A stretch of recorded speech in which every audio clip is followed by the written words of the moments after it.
Hello and welcome to Save vs. Death, the podcast that drags up the brutal old RPGs of the past and present and future.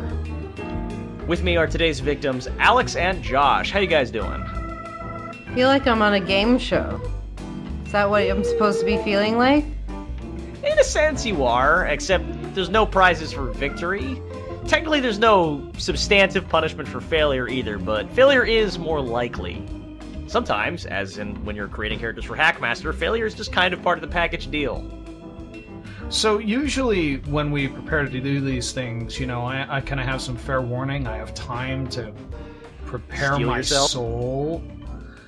But this one, we decided to do this like 2 hours ago. So I don't know. What do you mean, I'm prepare sober your right soul? now. I will be less sober by the end of this, probably. Oh, this is Alex's first episode of Save vs. Death, so this should be especially exciting. All right, now you guys know the drill, or maybe some of you don't. How this works is I offer you a choice. The choice is between two completely obscure, unguessable options veiled through code names. And depending on which one you guess, I pull out one of several systems I've got on my shelf of pain. I am always ready to run terrible RPGs, so there's always at least a couple to pick from. Today's choices, are you ready? No. Yes, I'm ready. Perfect. All right, choose your destiny. Your options are hard cider or Kentucky bourbon. That sound like good games. Both of them. I think if we really collaborated here and put our minds to it, Alex, we decided that we'd go for hard cider. Yeah, because that's something that we drank together. Yeah. Once. Yes. I'm gonna guess that your actual answer here is Kentucky bourbon. So yeah, Kentucky bourbon then. What is Kentucky bourbon? I like Kentucky bourbon. I'm glad you asked. You guys are gonna be playing one of the first RPGs ever published. Sort of. You're gonna be playing Boot Hill. No. What is It's an Boot army Hill? thing, isn't it? It is not an army thing, no. Boot Hill refers to the ancient cowboy slang for a graveyard. Because when you die in a gunfight, you see, you die with your boots on. Why? Wait, so What is this happens a if you're in a cowboy gunfight thing? without your shoes? I don't think they covered that in orientation for shooting people in the Wild West. The profession No cowboy that has existed. ever died without wearing his boots. Some of them were wearing some nice sandals. Can we veto this based on illogical titles? Logic. If we vetoed any RPG based on logic, I wouldn't run anything that I've run so far on Save vs. Death. This would just be, you know, a hour-long MP3 file of silence. And So, then, like, Boot at the Hill. end, I yell, "Damn it!" Boot Hill was originally published in 1975 and explicitly marketed as a war game, although it was part of Tactical Studies Rules, or TSR's, experimental phase of smaller-scale war games with individual figures, each of which is given a role, if you will. Some people forget that the original Dungeons & Dragons was itself marketed as a war game until it was published in the basic set a little later on in the 70s. However, by the time it reached 2nd edition, Boot Hill was published as a full-fledged role-playing game on the cover, even though much of the rules don't necessarily reflect that. Don't worry, though. I know what you guys are thinking. Unlike most war games, this is not actually very fussy to play from the player's perspective. It's a tiny bit fuzzy for me, but I've actually gotten quite used to it. One interesting thing about this, and one thing that actually makes it quite straightforward to play, is that having wargame pedigree, this game has 0 skills, or any stats, or abilities, or rules, mostly, not related to shooting people with weapons, being shot with weapons, and not dying. So, like, Under still those most categories. modern video games. Yeah, basically. I mean, in a sense, this is a way to play a Wild West first-person shooter, except you're also expected to inhabit the character and make choices for them in a theatrical sense. So more advanced than most first-person shooters. Well, I mean, obviously, it is not intended to be played in the same way as most first-person shooters. Actually, I'll just go ahead and quote the rules, because I think that this is interesting from a historical perspective. It really marks kind of a transition point between original wargame-styled tabletop games and sort of the awareness that playing a campaign was more than just a tactical experience, but also could be storytelling experience. So... Boot Hill is designed to function as a game in two ways, as a set of rules for man-to-man gunfighting action, and as an outline guide for setting up quasi-historical or fictional role-playing campaigns for an ongoing series of continuing events. Although in the first context alone, Boot Hill would provide many hours of exciting action, it is in the latter way that the game fully reveals all its enjoyable possibilities, as player characters pursue their individual goals and interact with each other in a continuing game situation. So I'll a little full disclosure here. I've actually been running a Boot Hill campaign for a little while now.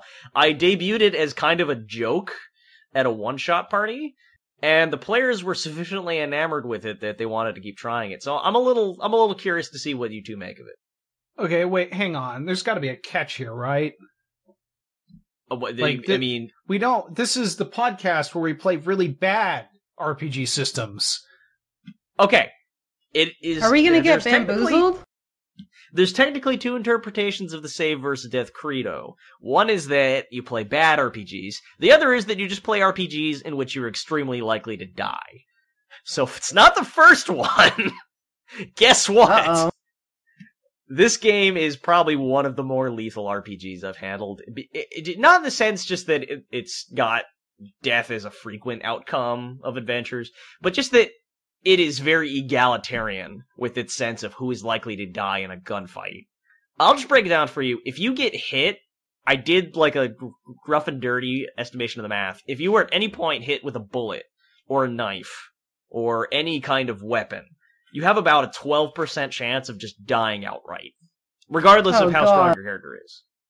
I mean, that does sound appropriate. It's like real life. The Old West. I mean, yeah, well, there you go. It's like real life.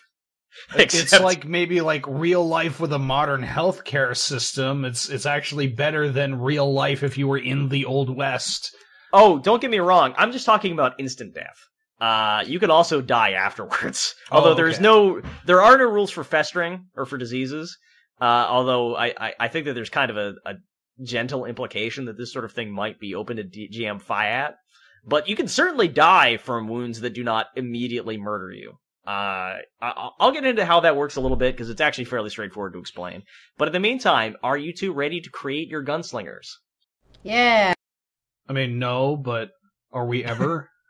Fantastic. So, Boot Hill character creation. Now, you've gone through a few character creations where most of the choices you make were completely random. Like most of your character stats and abilities are completely random. This game is different.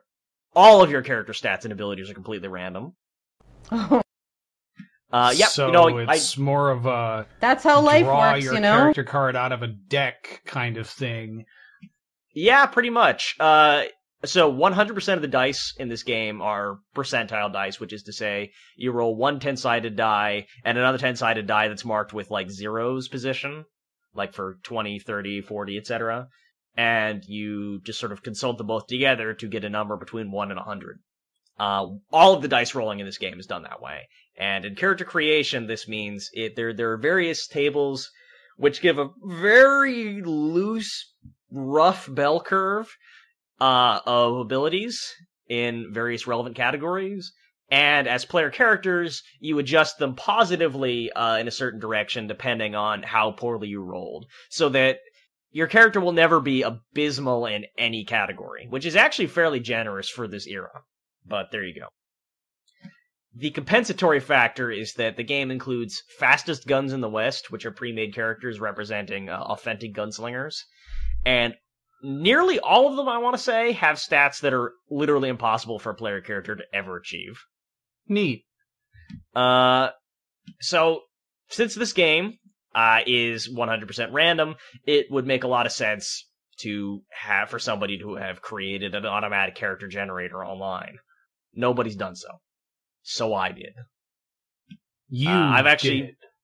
Yeah, I programmed in Twine a character generator for Boot Hill that will make player characters, NPCs, and specialty NPCs. Okay, so I ran a campaign for this, so I had to come up with like 200 NPCs to populate my small mining town. So it was either this or sit hunched over a rule book for 12 hours, rolling dice until I go blind. I don't know whether you're a genius in, like, the mad scientist way or just the regular, like, Ivy League school way. Maybe a little bit of both. As I explained on my Patreon, keep in mind that when I say programmer, I am a cargo cult chimpanzee, like, programmer. I am building houses out of Lego bricks. It works, but I'm sure that for anyone who actually knows a real programming language instead of Twine, this would be like the last way they would do it. Anyway.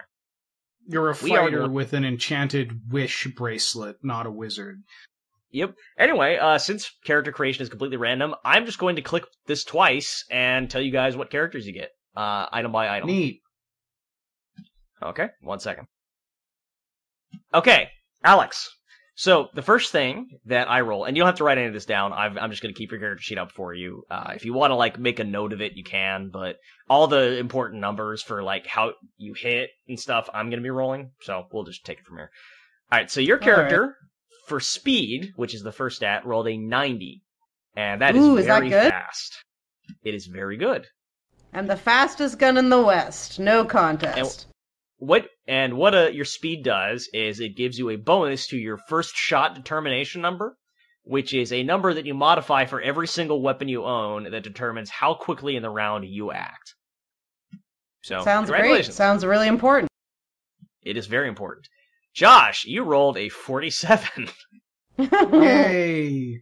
Fun fact, I say you rolled a 47, wait. You probably didn't actually roll a 47. You probably rolled something significantly lower, and then the player character modifier boosted it up to 47. Uh-huh. So off to a rollicking good start here is what I'm telling you. So for 47, your result is quick. Alex, the next stat that you roll is, and this is a stat, Firearm Accuracy. Uh-oh. It's just right out there. Oh, no, I don't take that amiss. You rolled very good for Firearm Accuracy, 78. Wow. I hit the jackpot. Yep. And what that affects is your accuracy with firearms. So Alex's character is already off the bat super lethal. Essentially. We'll see about that. Josh, you rolled very good for Firearm Accuracy, 77. All right, Alex, next stat, throwing accuracy. Above average, which is a 44. Yeah, these tables don't make any sense. Josh, you rolled 52 for throwing accuracy, which is fair. All right. He's got to get something good, I guess. You rolled a 15. Fair is better than above average. Uh-oh. Yeah. So 15 strength. Okay, actually, sorry, you rolled a 63 percentile for strength, which gives you a strength of 15. Oh, okay, so these are derived stats. These are very much derived stats. Strength in this game is on a spectrum between 8 and 20. What are some things you think strength might govern in this game? Picking up things. Nope. No rules for picking up things. Carrying capacity? Nope, no rules for carrying capacity. I'll give like an in-game physical bonus to the first person who can guess. People? Nope. There are rules for punching people, but strength has nothing to do with it. Riding horses, handling animals. Nope. No real rules for those. Well, there are rules for moving on horses. Literally about to go with that. Using tools. Mental fortitude? You guys give up? No. How much booze like you can strength have before of will. you go under the table? No, Josh, you actually just derived that. Nope, not will either. Strength of appearance. Nope, I'm just gonna... Alright. Okay, I'll just go. Strength is hit points. Oh, what? What? That is 100% of what strength is good for. It's hit points. That's a weird way of putting it. It's a little weird, yeah. Anyway, like I said, Alex, your strength is 15. Which again, on a spectrum between 8 and 20 is a pretty good strength. That means that effectively you can take 15 points of damage before you die. Josh, you rolled a 92 for strength, which means that you get an 18 strength. Yay! All right, Bravery is the next stat. Bravery affects, let's see, I believe it's your accuracy with firearms and throwing weapons, and also, yes, your speed. So your bravery, Alex. It stacks with the stats you already have? Yes. Oh, we'll get to that. Alex, your bravery is 88. You are very brave. Yeah. Josh, your bravery is 44. You're above average. Uh-huh. All right, and the last stat here is experience. And this is for how many gunfights your character has been in. The number of gunfights has a reasonably significant effect on your accuracy modifier. Fun fact about this stat, this is the one stat that will increase directly. There are two other stats that will increase incrementally based on like when you get into a gunfight, maybe by a little bit, which may or may not actually have an effect. But experience in gunfights, every time you get into a gunfight, which is a fair fight, or reasonably approximation of a fair fight, like you're not just shooting somebody in the back, it goes up by 1, and you get the commensurate benefits. Anyway, Alex, you rolled a 97 for experience, which means you've been in 8 gunfights. Oh my god. Rigged. Josh, you rolled a 51, which means you've been in 1 gunfight. I'm beginning to think there's something of a disparity between our two characters. There is, but You'll don't worry, neither of them you are going to survive for very long. The stats don't matter. Yep. Fun fact, for having been in 1 gunfight, you actually get a penalty to your accuracy. It wasn't a good fight for you. For having been in 8 gunfights, you get a bonus, a significant bonus. I would hope All right, so, and as Josh determined, yes, all of these modifiers are stacking because in a battle, there's actually only 3 numbers that matter. This is the exact opposite of modern systems, which attempt to give you like 6 stats, which sort of blossom outwards into like a choral network of derived stats. This game has like 10 stats, which derive into 3 useful numbers. And those useful numbers are your first shot determination with the weapon you're using, your aim with the weapon you're using, and your strength, which is the strength you have remaining. Nothing else matters. It matters like only when you are gaining experience and modify the stats, which may modify those 3 numbers. Other than that, I want to say the entire game, none of your other stats are relevant. Except, I guess, technically speed is relevant in, like, one very obscure context. But it's not... Oh, so that stat didn't even matter. Oh, it mattered, because it boosted your first shot determination, which is actually just about the most important stat you have. I would say more so than accuracy. So, Alex, I'm just going to give you the whole breakdown of your character. Your strength is 15. Your first shot determination, before considering the weapon you're using, is 15. That's a very good one. Your gun aim is 76. That means that all other things being equal, no other modifiers applied. On a roll of 1 to 100, you want to get a 76 or lower to hit your opponent with a gun. Nice. So that's good. That's actually a very good gun aim. They don't get a lot better than that, to be totally honest with you. Your throwing weapon aim is 68. Also pretty good. And you've been in 8 previous gunfights. Josh, your strength is 18. Your first shot determination is 5. Your gun aim is 58. Your throwing aim is 53, and you've been in 1 gunfight. So, do you guys want to name your characters? I'm just gonna set this game in Arizona, 1878. Do you have any character idea in mind, Alex? So, there's no role-playing in this game at all? Oh, there is role-playing. See, there's a very important distinction here. This game has no rules for role-playing. That is very different than saying there's no role-playing. So I've run a campaign of this game, and most of what they do is, like, run a small business in town, and, like, jockey for the sheriff's position, deal with politics between the northerners and who are coming in to settle businesses, and the southerners who are, like, working ranches and mines in the area. Like, there can be a vast inner world of your character, and you can have an extremely complicated character. But there's no rules for determining, like, how persuasive you are, or for determining like how good you are at the skills. All those are left to my discretion as the game master. So it's still very much like a war game that has been kind of adapted to be used in a role-playing game fashion. Yeah. Think of it this way. This is only a war game when your character is in a situation where they're fighting. At any other time, it's just a improvisational theater game. Right. For the sake of brevity, what if we just exported ourselves into this setting? That sounds fine. Yeah. Okay. Like, you're Alex, the Canadian bounty hunter, and I'm Josh, the Nevadan boring person? Oh. Let's say if I were in the Wild West, I'd probably want to run a tavern or something. That's not boring. Yeah, you guys can plan to run a saloon. Oh, we'll run it together. I'm an ex-bounty hunter turned bartender that Josh hired me because he was like, there was no one else that would take the job. All right, sounds okay. I'm going to expedite equipment purchasing a little bit. So this game has a weapons chart, which contains just about every historical like category of weapon, from like single action to double action to fast draw to long barrel revolvers, repeater rifles, Civil War carbines, Gatling guns, artillery, as well as a few different kinds of melee weapons, although they all perform functionally the same. Actually, that's one thing.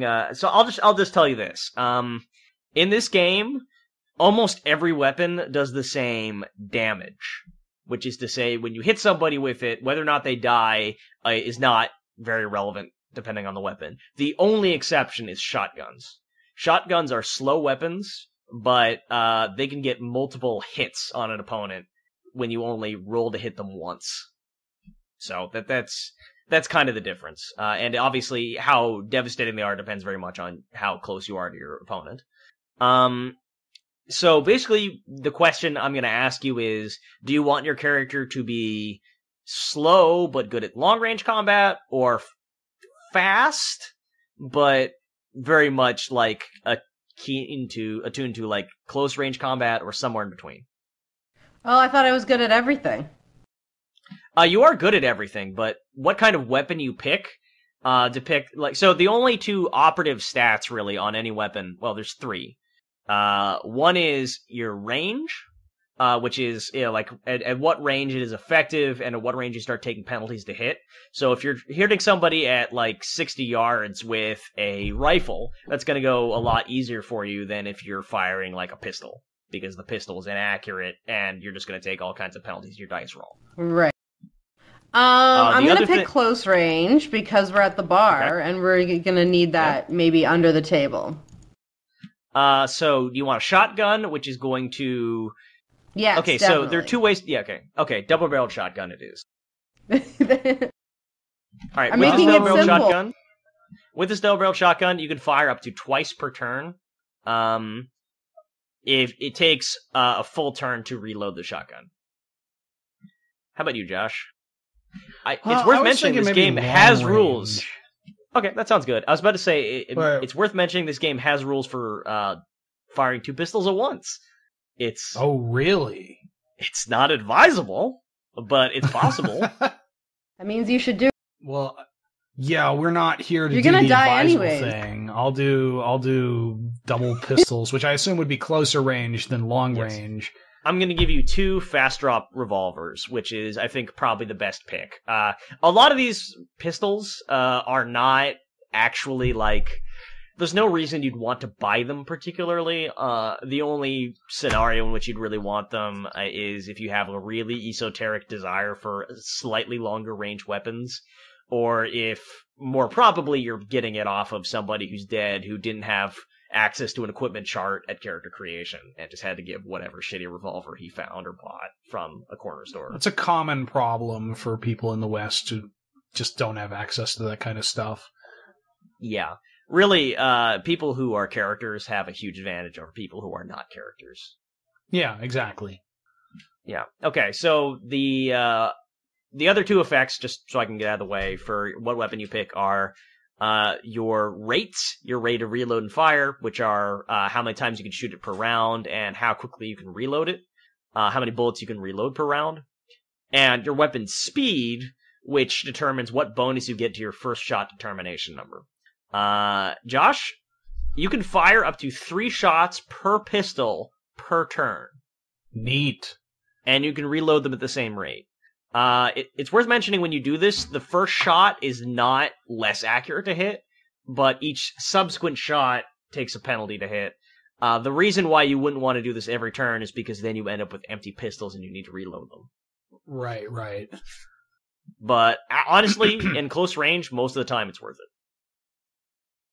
All right, I see no reason not to just get straight into it. The first time you guys get into a combat, I'll tell you the rules. Sound good? All right. Okay. Maybe if we just never get into combat, we'll never die. I mean, that's a possibility. That's a good advice for life. Yeah. Don't ever get into a gunfight, and you'll never die from a gunfight, probably. See, that's where this game's educational. It's, yeah. it teaches you not to get into gunfights. This is very important, especially for people in the 70s. Yeah, this game has historical scenarios, and I'll talk a little bit about what happened when we played out a historical scenario versus what happened in the real life scenario. Got killed by the Sundance Kid? No, we'll get to that later. Okay, I'm gonna say, all right. So you guys are in the Arizona territory. There's a silver rush going on out here. There's businessmen who are coming in from the north with capital from northern businesses. Especially from the coasts. There are also ranchers, prospectors, outlaws, and other types that live out here. And there's often tension when a boomtown arises between those that live within the town and those that live without it. So you guys are going to set up a saloon is the idea. Question, are you guys going to go to one of the boomtowns, which would be the obvious choice, because boomtowns can have, like, multiple saloons per block and still turn a profit for whatever years the area is profitable? Or are you going to try to set up in the outskirts where, you might have more competition, or you might have a hard time getting started, but you're also not running in direct competition with everybody and their brother? What do you think, I feel Josh? like Boomtown probably. Well, Wait, which is more interesting for, like, the format we're doing right now? Boomtown. Okay, All right. let's do that. Okay. Second question. Just real quick. Do you want historical or sort of historical, but using fake proper nouns? Well, we're already in Arizona, so... Yeah. All right. You guys are straight up going to be headed for Tombstone. And I'm going to adjust the date to, let's say, 1880. Just as that. Wasn't Arizona a state by 1880? I don't believe it was. I believe it was still the Arizona and New Mexico territories. All right. No, maybe it wasn't. It is a blisteringly bright summer afternoon as the two of you, let's say, ride. Let's just give you horses. Thank you. Tombstone, Arizona, from the east. You're coming up on 6th Street and the intersection of Allen Street. You see it up ahead. There's just about the first building you see as you approach is Ritter and Reams Undertaker. Excellent. As well as the Birdcage Theater, a few saloons of various descriptions. Clearly, the reputation for this area of being rich in libations was very well deserved. You also see that while the central blocks are packed to the gills with buildings, just absolutely no room on the street level, down the way, there are some relatively not packed lots where you believe that there's still room for purchasing land, perhaps from Town Hall, and setting up.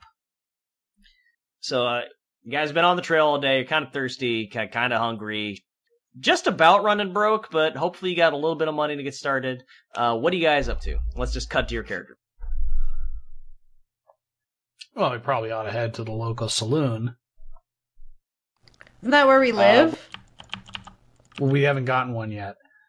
Oh, okay. All right, we'll say that coming up here, the first reputable saloon you see is the Browns and Hatford Saloon. There's a couple Kinnear stages outside and a Wells Fargo office nearby, so this place is pretty high traffic. Kind of sweet spot you might have liked to have if you've been here a few years ago. Man, this is a sweet spot I'd like to have if I were here a few years ago. You don't we say, have to do Alex. that? Oh, that's what we're supposed to do, right? Well, yes, if you want to. I don't play by your rules, just saying. Alright, why don't we head inside? Alright, you head inside the Browns and Hanford Saloon. Alright, you see up ahead there's a faro table, where a man is turning a crank to turn out cards that he lays out for individuals to bet on the results of. Nearby the front is a bar, behind which you see a sign posted which says, "By local ordinance, there are to be no firearms carried within the town of Tombstone."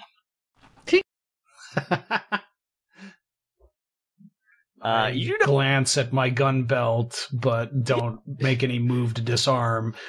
There are a few exquisitely stubbled individuals nearby you who are clearly going around healed. But we have a shotgun, they're gonna see. That is true, but so far nobody's challenged you on your shotgun. Actually, that's a question. Do you keep your shotgun on your horse, or do you actually just, like, carry it on your person? Like, strapped on your back? Probably on the horse. Okay. I'm gonna give you a pistol as a backup weapon. Uh-oh. I've already messed up. I mean, you don't want to walk around town just slinging we don't want to walk around town with a gun over your shoulder. I know that's a normal thing Americans do, but it still doesn't mean it's okay. Fun fact, there are more liberal gun laws in the modern day West than there were in the historical West. Anyway, as you guys enter, clearly parched and sweat-stricken, a man behind the bar with an effusive mustache puts his hands down and says, "Can I help you two?" Oh man, are we doing accents? I can't do an accent. I'm doing them. You can do whatever. You guys do whatever the fuck you're you a want. Canadian. I never ever insist that player characters have accents. I saunter on up to him and say, "We're gonna need rooms for 2 people and food and drink." Rooms for 2, food and drink. All right, sounds good. What brings you to Tombstone? You looking to get a claim? That's about right. Well, in that case, I suppose you might as well check any mining office in the nearby area. Of course, they got a mine over there in Hot Town, but I don't know if any of you guys want to set up there. Why is that? See. Oh, it's just down the street, over past, 4th Street and the intersection. Ah, hell. It's okay, you don't have to look. Yeah, he seems very embarrassed by his lack of civic knowledge. And that's okay, it's no big deal. I'll just Google it. He reaches under the bar, pulls up 2 glasses, and pushes one to each of you. And he uncorks a bottle of whiskey, pours each of you a measure of it, and says, "I don't know exactly what we have for food, but I can check, see if we've got anything maybe in the barrels." Sir, what kind of establishment is this? We just paid for food, and now you don't have any. Did we pay for food? Yeah, we did pay for food. Like, have we and physically it's not paid included. Yet, though? He only pulled over the cash you have for the drink. Oh, okay, that's nice of him, I guess. Yeah. I down the shot and look at him sidelong and say, "You look new around here. Or you seem new." Well, ain't we all new around here? I mean... Get a little too philosophical for me. Hell, I will say that I'm the latter half of the immigrants. The last I heard, this place getting around 800, 900 souls. Wow. Yeah, you mean dead people? There's opportunities to be had here. What? No, I'm sorry, his eyes suddenly slide to, like, the gun on your hip, and then, like, back up to you. Oh. And he kind of straightens his back.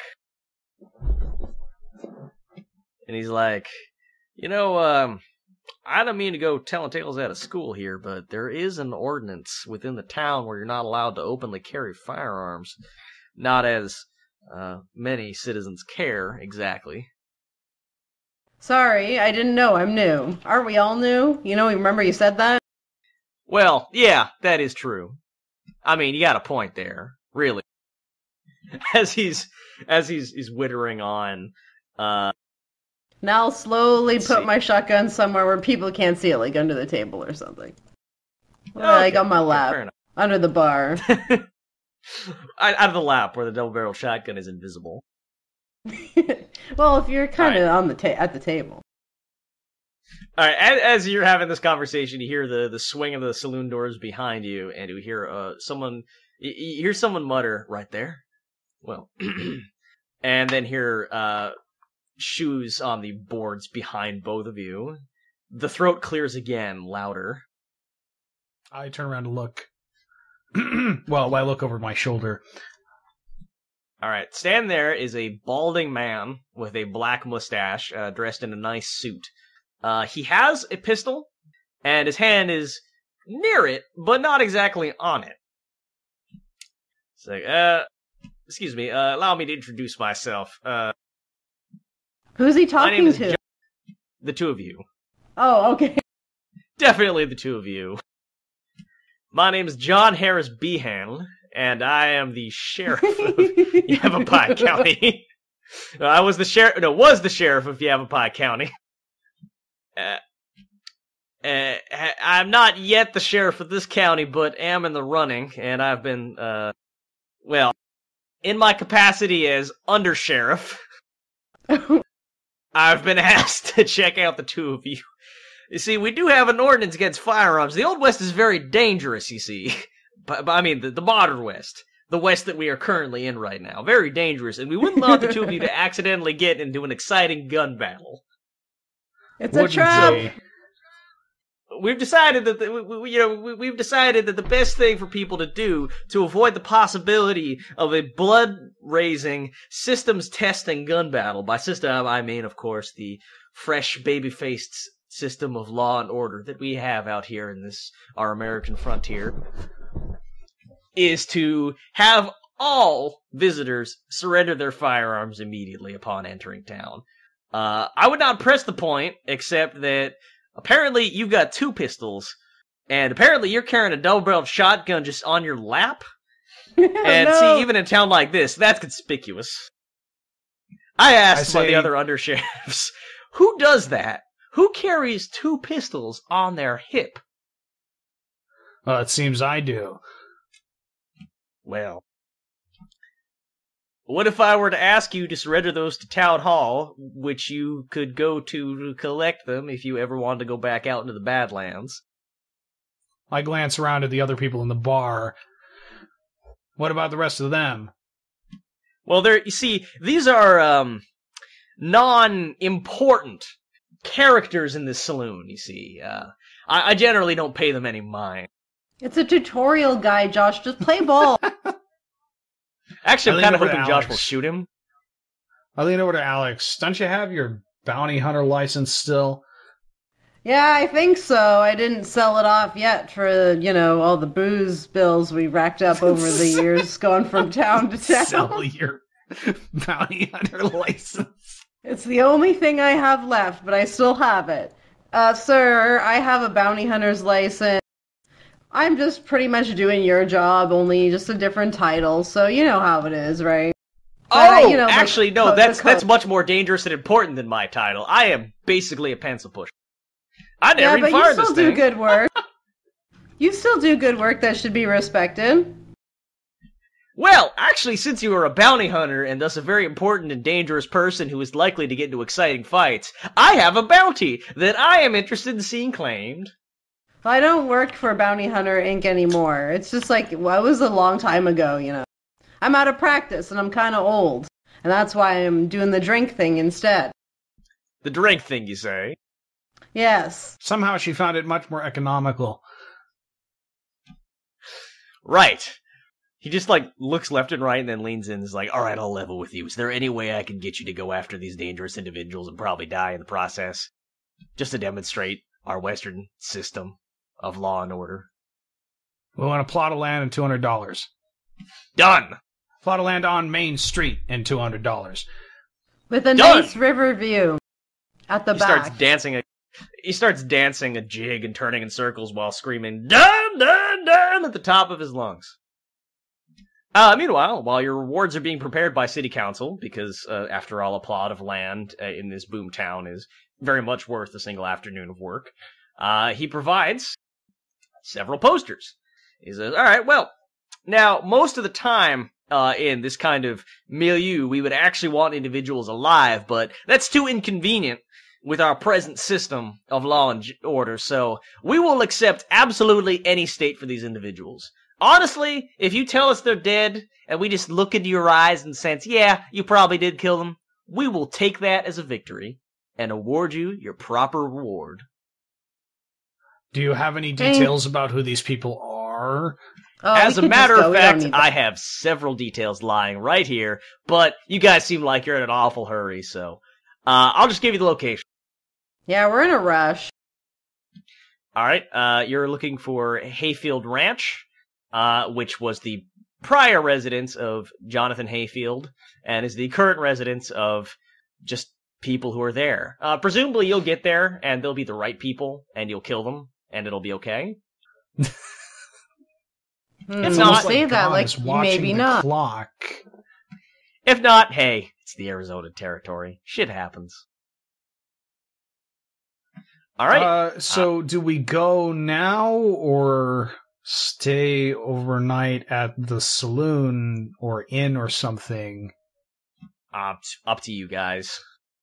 It is irrelevant in mechanical terms. I In the interest feel like of I should time, point let's out. just right out there right now. I think I should point out for the benefit of anybody who does not have experience with tabletop role-playing games, they don't go like this. I am breezing through things in the interest No, really. of getting to a scenario where the rules come into play. How we play it in like the actual game is that I get really into each character and their personalities, and like an hour goes by without a gun battle, and then a one gun battle happens, and that's This basically the session podcast taken is care the of. backstory episode. Basically, yes. We've already done that work. All right. So you arrive after many days of riding, which I will not feel the need to narrate, and consuming your iron rations. Wait, how far away is this? Many days of riding, Joshua. No, we didn't sign up Right, for this. continue. It's a big territory.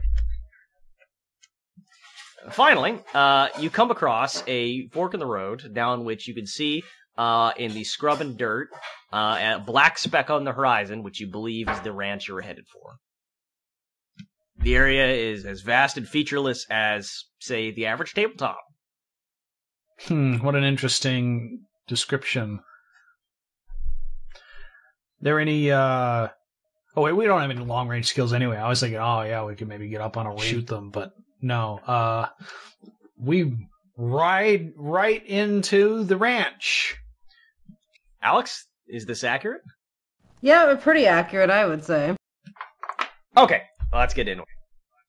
So up ahead, you see a ranch house with a corral sort of adjacent cattywampus about 40 yards away. You're approaching from the side of the corral. There's also what appears to be a shed a few feet to the left of the house facade, as well as an outhouse some distance back, sort of situated up against some scrub. You see no signs of life from this distance, and you are, well, let's say, 100 feet out. All right, we move closer, but I signal that I'm going to split up a little bit from Alex so that we're not like right next to each other when the fighting starts. Sounds good. All right, you gallop up, and you see that the doorway is slightly ajar. And as a matter of fact, you see that there is a massive hole in the doorway. A hole sort of chewed, it's about the size of a fist, and it's very irregularly shaped. It has almost a kind of a cloud shape to it. There's very clearly done a lot of damage to the cheap local wood that was used to make it. So, do you suppose they had a good visit with whoever was here before? Well, Potentially, depending on which side of the door the bullet came from. Did you say the door was slightly ajar? I did. All right, I creep up to the side of the house and Okay, sounds good. draw one pistol, and keeping myself keeping my back up against the wall of the house, I reach over and push open the door slightly and peek through. You peek through. Okay. You see there are several dead bodies in the middle of this room. Looks like ranchers, still dusty from the trail, curled up and sprawled on the furniture. Each one holding an old cavalry pistol. They may have gotten into a gunfight themselves, but you don't see any weapons lying around that are capable of doing the damage that is present on the door. I look out away from the door. Are there any structures or anything on the opposite side that would line up with the line of sight of that door? Nothing but the outhouse. The outhouse. From this distance, does it look like there's any damage to the outhouse? It does not. And what direction are these sprawled out ranchers facing? Towards the door or away from the door? Most of them are facing each other, but several of them are facing the wall furthest from the door. You also notice that they have gruesome injuries. I just noticed they have gruesome injuries. Yeah, what kind of gruesome injuries? Well, it is typically my custom to descend to more and more granular levels of description, the more focus is displayed on various items in the game. Alright, so what kind of gruesome injuries? So their shirts are torn open, and there are big fist-sized holes punched through their abdomens. Not like all the way through, where like you could feed a PVC pipe through, but just like they were clearly hit by, as a bounty hunter with a shotgun from close range. As a matter of fact, it looks like they were hit from like each one was hit with both barrels of a shotgun from close range, although from approximately the same position. Maybe two shotgun wielders? Well, what do you think, Alex? Well, I think we're dealing with people that like to go fight in close range combat. Really? So do Potentially we? very close. Which means they are not afraid of shooting people right? they know. We didn't shoot any guns yet. Like 3-day-long bender, last week. Both of you hear the sounds of hoofbeats growing louder on the horizon. I'm sure that's nothing. Now anyways, that drinking thing that we were getting into. Could you think that potentially we did this, and we can just go back and claim our prize now? I mean, it does seem reasonable. Because we could just do the thing where we look in his eyes, and because we've already seen a corpse, we'll be convincing. The hoofbeats are slowing down reasonably close. It sounds like they're near the corral. Maybe we should get out of here. You hear a voice command. Alright, now get these in the corral. I'll be at the outhouse because I gotta take a shit. Goddamn! I motion for Alex to I push open the door all the way and motion for Alex to follow me inside. You're already inside. Alright, I follow. Oh, let's go we inside. are inside. Okay, I was... All right. You were examining the body, so I figured you were inside. Okay. I was thinking we were still looking at it from the outside, but okay. So I try to peer through the windows to see what's going on towards the corral. All right. You creep up on a window, and you see there's one figure, huge figure, like 7 foot tall, nearly, who is disappearing from sight as he goes around to the back of the house to the outhouse. You unfortunately don't have a window directly overlooking the outhouse from here. Near the corral, you see that there are 4 empty horses, and there are 2 individuals who are tying the horses up. You also see that sort of milling behind are a few tired-looking cattle. One of the 2 men near the horses glances towards the house and squints in your direction very suddenly. I duck. You hear, what in the hell? Stop, drop, and roll. Did you say that? Yes. Awesome. All right, you hear. Sam, hell, it's the law! No, we're not the law. They might have realized that I guess I just assumed that you tied your horses up like somewhere out of sight. Yeah, Presumably, yes. No, Of we course we said All right, guess what? Combat just started. No, we're not the law. Don't fight us, please. We're just regular people who didn't see anything. Well, they we believe didn't you. see anything. We didn't see They what believe you were you. doing.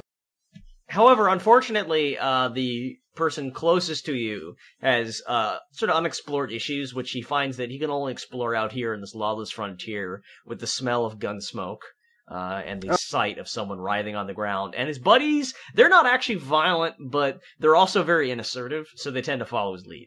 So, Oh, I get that. God is trying to make us fight a gunfight. so combat round has just started. The first phase is determining who moves first. And when I say moves first, I only mean moves first. There's a separate phase of combat just dedicated to people moving their characters. So, you might be thinking, okay, I think I could probably guess which stats affect who moves first. You are mistaken. No stats affect who moves first. It is a flat percentile roll. What about my speed? Irrelevant. Oh. You're fast with guns, not on your feet. I'm just gonna roll for everybody. Okay, one of the cowboys got the lowest roll, which means that he moves first. So he's going to choose to run up to one side of the doorway. So he's going to enter the house and stand inside. So he has run this round. How Is this you XCOM 2013 or 2012 style stuff? No, it's more like the original XCOM. Okay. How much you move affects how accurate you are and how easy you are to hit. So because he's run, he's going to take a penalty to hit, but he's also going to take a penalty to other people hitting him. Fortunately for you, it's a bigger penalty to your accuracy than it is to the accuracy of people shooting you. All right, next up is Alex. So Alex, I'm just going to give you where you stand. You're in a mid-sized one-room house, basically in the center. There are some pieces of furniture that you could take cover behind, a couple stools, a chest of drawers. None of them would provide you with, like, bullet absorption, so they wouldn't block bullets, but they would make you harder to, like, see, maybe, so they would provide you a modicum of protection if you got behind them. That would also put you at a slightly longer range with your shotgun, though. So it would be less devastating. I have a question. Yes. Are we allowed to talk freely during this segment, or is this all Not just we have to move? Okay. Not really, and I'm also just not going to let you because we're stepping on it. Alex, where are you going to move to? So can I go kind of behind the door? Like Sort a of. sneak attack, sorta, like... They see you, though. Oh. Is there a table? There's a table. Okay, I'll go under the table. But like in Under the an table. attack... But like in an attack mode where I'm like under the table with the shotgun out, you know what I'm talking about? Like that. That was great, though. I was really thinking you were going to say, like, you were going to flip the table. I was all ready for you to say, like, all right, I'm going to flip the table, get behind it. Getting under the table. Okay. Well... You're under the table! No, it's too late! You are under the also table now. expecting You are this. under the table in attack mode. That'll You do. can push Let's it over, see where this Josh. goes. I'm excited! You push it over. It's not his That's how turn. you undo fall my on turn. you if I pushed it over? Alright, next up, the two desperados. One of them is actually going to run to the window, and one of them is going to also run just inside the door. They're more confused. They're confused enough that they're running in to see what's going on and maybe not making the most tactically sound decisions. Okay. Josh, now it's your turn. What are you going to do? Okay, so the guy at the window is like in the same direction as the guy who's at the door. They all just ran to it, right? It's not like he's going around the other side of the house or something. No, he's not. You know what? The window, I'm going to say, is on the west wall, and the door's on the north wall. Okay. Was the So you're west in a wall crossfire. window the one I was looking through? Yes. So he's like right in front of me now. Right now, yes. And what direction is Alex's table?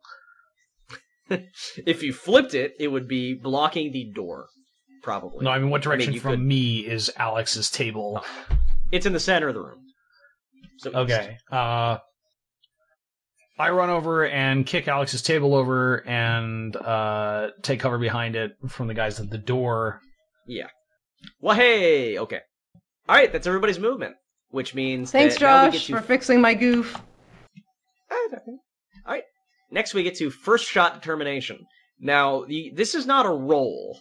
It is actually just you have a number, which is affected by a few possible variables, which is constant. So, in like a fast draw scenario, basically almost all the time, who goes first is going to be the person who goes first in 100 out of 100 matchups. There's one thing you could do to affect, well, there's a few things you could do. One is by moving or by, like, training your gun on a target for multiple rounds, you can increase your temporary modifier. The other is, of course, your weapon affects it. But the big one, besides getting injured, is whether or not you choose to fire from the hip or just aim normally. So here's what I'm going to do. I'm going to ask you first, Alex, what action you want to take during the shooting phase of this turn. It can be, like, I want to shoot once from the hip at this guy. I want to shoot once at this guy, once at this guy, once at this guy from the hip. I want to shoot 3 times aimed at one person. But, oh wait, you've got a shotgun, so you've got 2 total shots to assign if you want to. And you can choose to fire from the hip or not from the hip. The shotgun is slow, so firing from the hip will increase your chances of going before somebody else can. But push the table back up so you can be back in attack mode. Yeah, I should stand up, right? Little actions, little movements are accounted for. Okay. It's not a big deal. I'll say you can just stand up. Yeah, so Alex, if I'm from the table, shooting from the table, does that have any sort of bonus? Because I'm, like, steadying the gun slightly? That's really good instincts. Technically, there is a bonus for steadying your gun on something, but it doesn't kick in until the second round you've studied the gun. Okay. So I'll do that. Okay. And then who can I shoot? You can shoot anybody you want. Everyone even if they're far away? Shoot Josh! Well, nobody's visible. No! I want all the reward money. I don't want Josh Nobody who's visible is out of your range right now. I want the money for myself. But no, I'll shoot at the guy that's like on the side of the front door. Aimed. Okay. Aimed, and you firing one or both barrels? Both barrels. Just let him have it. Both barrels, let him have it. Alright, Josh, what shots are you taking? Okay, so remind me what's the difference between aimed and not aimed? If you don't aim, you fire from the hip, you shoot faster in the turn, but less accurately. If you aim, you shoot later in the turn, but more accurately. I say later and earlier, it modifies your first shot determination, so it's not infrequent that in a first battle, somebody who's slow will fire from the hip only to discover that they're slower than the person with a high fast draw who's aiming. Right. So I'm a lot slower than Alex, so... That's correct. Your FSD is not fantastic. My FSD. So I fire 3 shots from the hip at the guy in the window. There's 3 people here, right? Like, the guy in the outhouse is, like, busy being outhoused. Right.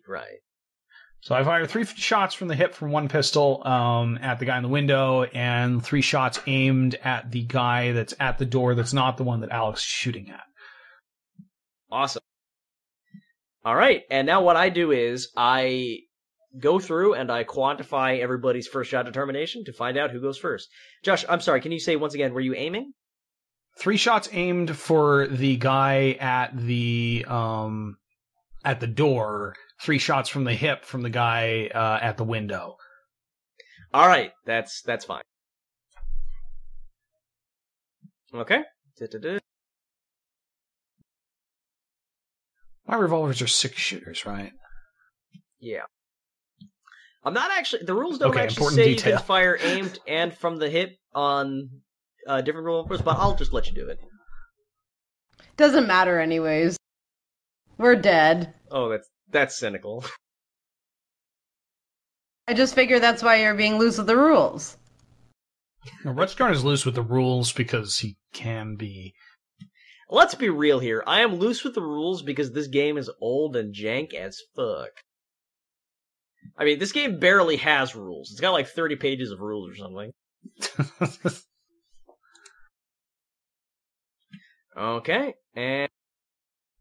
Alright, I got good news. Josh, your firing from the hip is the first action of this round. Neat. The bad news, everybody else goes before either of you get another shot. Neat. Alright, so Josh, now you have no more choices to make. You're locked in. I'm going to roll on the accuracy table. So first, I'm just going to let you know what modifiers you're working with here, just to let you know how much you should be sweating. So your gun aim is 58. Now let's modify that.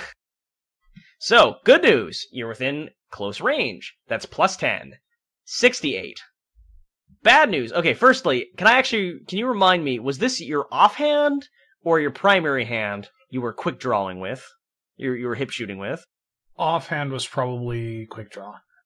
Okay, it's your offhand. That's minus 10. Uh-oh. You're firing 2 pistols. That's minus 30. Oh, Jesus Christ. So far, you're at a modifier of minus 30, which means you hit on a 28. Oh wait, actually no. That's right. Yeah, firing 2 pistols, hip shooting, wrong hand, minus 50 total, plus 10, minus 40 total. Okay, you hit on an 18 or less on a roll of 1d100. Do I roll this? I'll roll it for you. Oh. 52, miss. Now you're taking your second shot. It's at minus 10, so you roll on an 8 or lower on a roll of 1d100. You rolled a 1! Good job! Oh! We'll see if it saves you. Alright, so you rolled a hit. At this point, it does not matter what weapon you're using. It does not matter what the range was. Well, okay, it doesn't matter what weapon you're using if it's not a shotgun. It doesn't matter what the range was. It doesn't matter... Almost doesn't matter if they have cover unless it's hard cover. What I do now is I roll on the wound chart. How that works is I roll the location and I roll the severity. And depending on the location and severity, it may have various effects on them, including their die. The only thing where cover could matter is if they're behind hard cover. It's interesting. It actually just doesn't affect them. Like, so if you're standing behind a stone wall and you've got your chin up over it and somebody rolls a hit and they roll a wound to your left leg, you're fine. It doesn't hit you. It just hits the wall where your left leg would be. Yeah, I kind of like that. Anyway, we're going to roll 1d100. You rolled a 3. Which means you hit him in the left leg. Here's the bad news. It is impossible to kill somebody by shooting them in their left leg. Well, it's the thought that counts. Yeah, so every location has a certain likelihood to inflict a light wound, which will give them a hit point deficit. A certain capacity to inflict a serious wound, which will give them a more serious hit point deficit. And some locations have the chance to inflict a mortal wound. In the case of the head, it's a 60% chance of inflicting a mortal wound. And the head is actually a 15% chance of getting it. So, we'll roll and see what happens. Alright, you rolled a 35. Bad news, that's a light wound. So, he doesn't lose many hit points, he loses 3. So I like hit him in the toe or something. You graze his leg. And he will run slightly slower. After he's done with this combat. Alright, all that remains is for me to roll one more attack, which is at a so you need to roll a -8 or lower on a roll of 1 to 100. You rolled a 1. Again? Yeah. Oh, wow. What is this? You'd be surprised how often these crop up. Transfer device. Unfortunately, it's irrelevant because, again, you needed a -8 or lower. All right. Well, that's your turn. You grazed somebody's leg, which will it will decrease their accuracy slightly, and they are going next. So we'll see how this works out for you. All right. Now he is firing one aimed shot, and that means that he needs to roll. Who's he shooting at? Sorry, he's shooting at you, Josh. Okay. Actually, I tell a lie. He's firing from the hip, which means that he needs a 58 or lower to hit you. He rolled a 59, Josh. How does it feel to be more lucky than good? What is this? You're not just making these numbers up. I'm definitely not making these numbers up. Are you kidding me? I've been looking forward to this ever since you picked. A haircut from the bullet. Your hat flies off. And you said we were gonna die fast. Look how resilient we are. Yeah, Only one of them nearly fired and one. 2 more are going. I've fired as many as a quarter of the shots that are going to happen in this turn. All right, next up, the gunfighter is also firing at Josh. He's firing 2 shots. He's firing from the hip. That means he needs to roll a. Really? Oh wow. A 70 or better on the first shot, a 60 or better on the second shot. What? He rolled an 86 for the first shot, so that's over, so he misses. Now he needs to roll a 60 for the second shot. He got a 64. I'm invincible! Okay, and actually the last guy acts simultaneously with Alex. No, sorry, I tell a lie. The last guy acts simultaneously with Josh's turn. Wait, I fired again before Alex did? Yeah, because you fired from the hip, and you're using quick draw revolvers. She aimed with a shotgun. Wait, didn't So I your aim second on shot? my second No, shots? you did, but the benefit for firing from the hip is not tremendous. It makes the difference between life and death a lot of the time. Right, but it's the quick draw revolvers that are more doing it. Yeah, so you get a +10 bonus for your quick draw revolver. Alex gets a -10 penalty for her shotgun. Oh. Yeah. I could have told you guys this. I'm a jerk for not doing it, but also I just kind of want to see people die. Nobody's died yet this in is this gonna be campaign about good. Skarn. Yeah. Also, if I told you guys all of the rules that could get you killed, like in no time flat, we would not have time to play today. All right. So Josh, I'm going to roll your attack first, although it is going to go simultaneously with his attack. So you fired 3 times with your primary hand. Is that correct? Yep. So you need a 28 or less to hit with your first attack. Dual wielding. I'm not sucks. okay. I'm not fucking kidding you. I rolled a 1 again. Yes! Oh. This is bullshit. Alice gets the stats, I get the rolls. Now I'm gonna All die. right. You rolled a 41 on the wound table. Which I think I remember where that is, but I'm just gonna look it up again real quick. Yep, that is the left shoulder. The shoulders, you can get a fatal wound if you hit the left shoulder. I guess that counts as like a heart shot or something. Rolled, you got a 41 again, for location. Let's see, left shoulder. 41 is a serious wound. Neat. So, Ooh. he loses hit points, and he does not lose accuracy because it's the left shoulder. Well, he loses a little accuracy, and he loses a little speed because it's a lot of damage. So that was your first shot. Now here's his... Yep, but here's his shot. He... Fucking Christ. Oh my god. Yeah. He rolled 5 over his accuracy. Wait, was All this right, me or Josh Alex? That was it, Alex. Josh needs an 18 or better to hit his next shot. He rolled a 78, so that's a miss. Final shot, he needs an 8 or less. He rolled a 22. There we go. All right, Alex, it's your turn. I'm going to roll your shotgun blasts, both barrels, you said. You get a bonus for using shotgun, bonus for close range. Woohoo. Oh, you just barely missed your first shot. Oh. Oh my god. Okay, you just barely hit your second shot. Oh. Alright. No, it doesn't matter whether you just barely hit or whether you hit by a huge margin. It's still one. Yep. All right. I'm going now. You're rolling a scatter. You're firing a shotgun, and you're at short range. So at this point, I roll a d10 to determine how many wounds you inflict. Okay. Okay. You inflict two wounds. So I roll twice on the wound table for this gun. All right. First, you get him in the right shoulder. Yes, that's 47. where he can't shoot. Yep.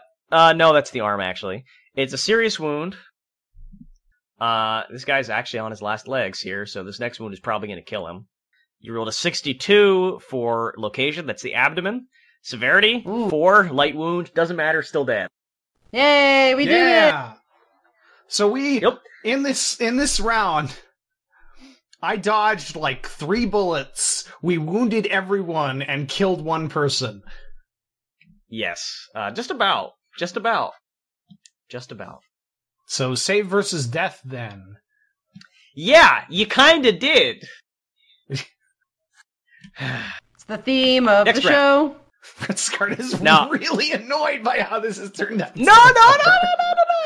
It's going very interestingly. It would have been funny if you died instantly, but if you keep living, then, well, I'll get to that. All right, Josh, you are going to... actually, sorry, do either of you guys want to move from where you're standing? Because everyone else is fine where they are in this gunfight. We seem fine where we are. I don't think we want to go. You're steadying your weapon, so... We're skipping the movement phase. I should say that technically, last round, there could have been a brawl phase, which is a round where each person rolls punching and wrestling attacks, which punching includes melee weapons, if they're within brawl range. In this game. But yes, there is fisticuffs in this game. There's the dumbest fisticuffs I've ever seen, except in other TSR published games from this era. But that's neither here nor there. Point is, none of you are within brawling range, so it's not going to happen. So, Alex, you're going to have to reload this round if you want to use your shotgun again. You can also pull your pistol, and that actually won't give you a penalty to anything. I'll pull the pistol. Okay, so just tell me, Alex, are you firing from the hip, and who at? And how many times? Who's left? So which guy did we kill? One guy by the door, and there's one guy by the window, and they're both injured. I'll get the guy by the door again. Okay, how many shots? How many shots are in the pistol? You can fire up to 3 times. There's 6 shots in the pistol. I'll do all 3.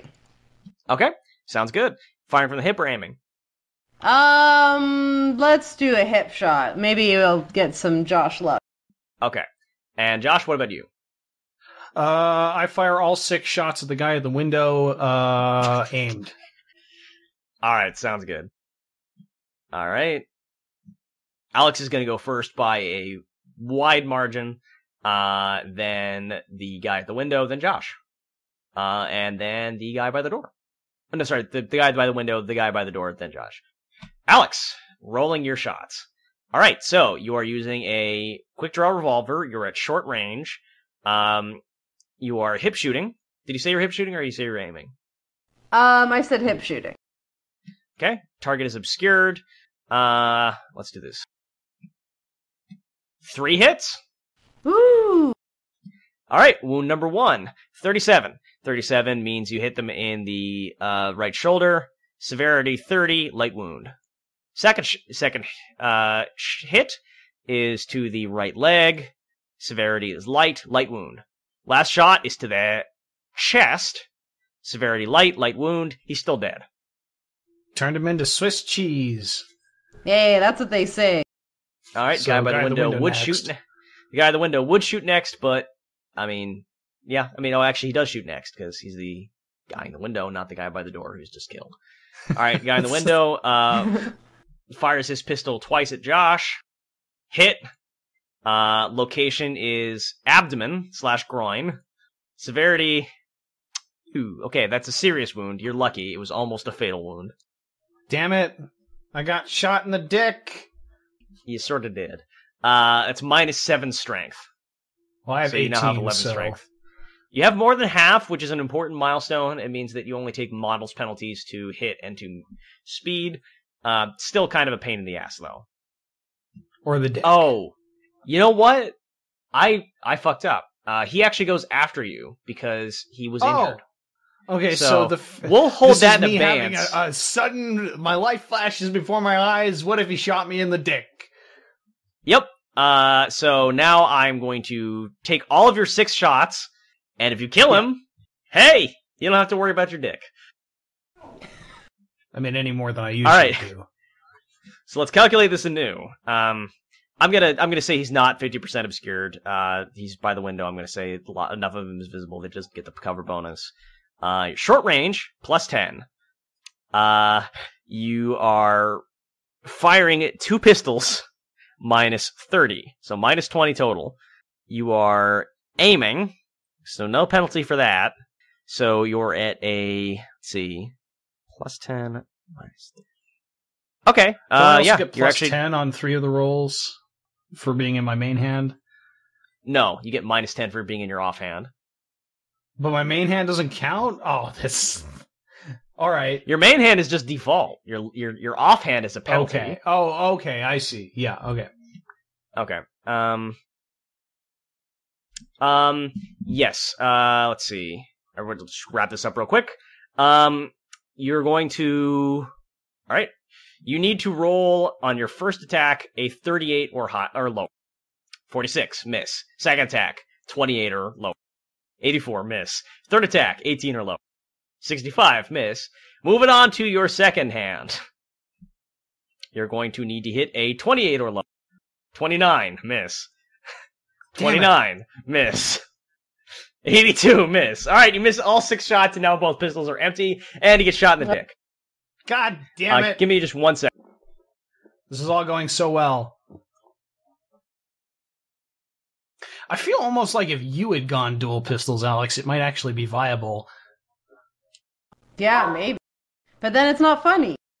No, but just, theory crafting here. Okay, moving on. Yeah, that's everybody this turn. So, here comes what I'm going to go ahead and guess is the last round of combat. So, at this point, from the outhouse has run the final desperado in the gang, the leader. So, during the movement phase, he bursts through the door. He is well over 6 feet tall, very wide, wears a top hat with a flower stuck in the brim. He has a pair of mutton chops that you could sand a deck with. And in either hand, he has a sawn-off double-barreled shotgun. He also has a belt of dynamite, which is stretched around his waist like a bandolier. Oh. Any shots to abdomen groin will detonate the dynamite. Oh. What do you suppose we would call this strapping young lad? I believe he is known as Reginald. What kind of last name would a Reginald have of this particular caliber? The records were lost. History is a sketchbook. Anyhow, I'm going to now roll his stats. Let's give him sheriff stats. Okay. So he goes at 29 with his hip shooting. Oh wait, no, that's that. Actually, I'm sorry. Firstly, I'm wrong, and secondly, I should ask you guys, what are you going to do? Josh, all of your weapons are empty. I'm gonna reload. You can reload and fire, and that costs the same amount, right? Nope. No. Okay, your options basically amount to hitting him with your guns. So actually, if you want to take a movement to just move into melee range with him, I'll let you do that. Yeah, sure. Sounds great. You'll definitely live that long. Alex, how about you? You've got 3 bullets left. Who are you shooting at? Oh, so no one died, right? No one died. Well, I still have 3 shots left, so let's just get rid of those. Okay. Who are you aiming at? We'll get the guy at the door still. Alright, all 3 on the guy at the door? Yes. Sounds good. The Reginald. Alright, hip firing? Alex? Yes. Okay. Let's see. So his weapon's slow. It's minus 10. He also ran. How's that penalty? Alex, you're going to go first. Just barely. Woohoo! The decision to hip fire saved you. All right. Let's see. Close range. Firing from the hip. You need a 75 lower to hit on your first shot. You hit with a 60. Rolling wounds. Ooh. Okay, you rolled a 49, which I believe is abdomen, but I'll have to double check. Oh no, it is Did just you really just left shoulder. shoot? Oh, okay. 98 to the left shoulder. You get him in the heart. Wow. He's dead. Yay! You killed Reginald Cuthbert! No, I didn't To aim at everyone's- Reginald Cuthbert. Stupefaction. No, I thought door is Reginald, window is the other guy that shot me in the dick. Okay, Oh. your other two shots are not taken, Wait. but are not taken. I have a question, Rutskarn. Go ahead. No, it's shoulder. Okay, I thought it was abdomen. No, left shoulder. She rolled a mortal wound on his left shoulder, which means that despite his 20 strength, he died outright.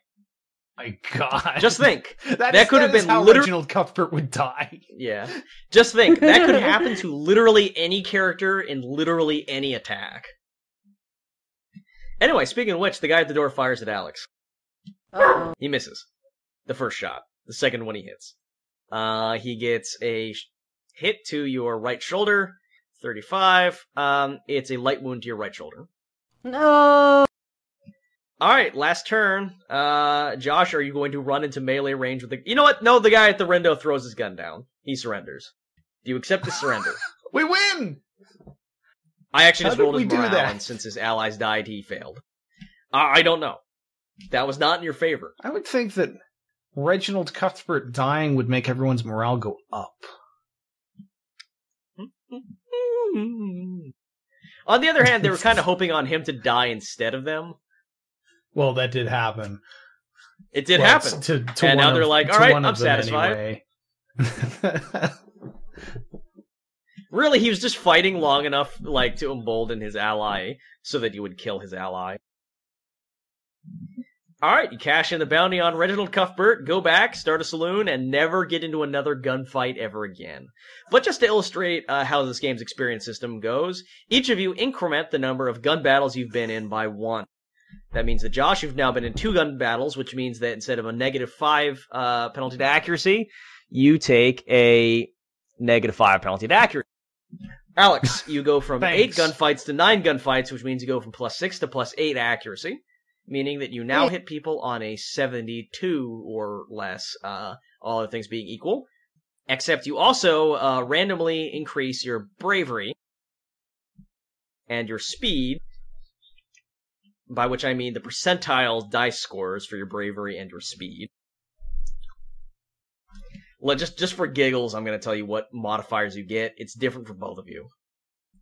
Alright, Alex, you roll on the table of experience a 76, which means you add 1 to your speed and bravery.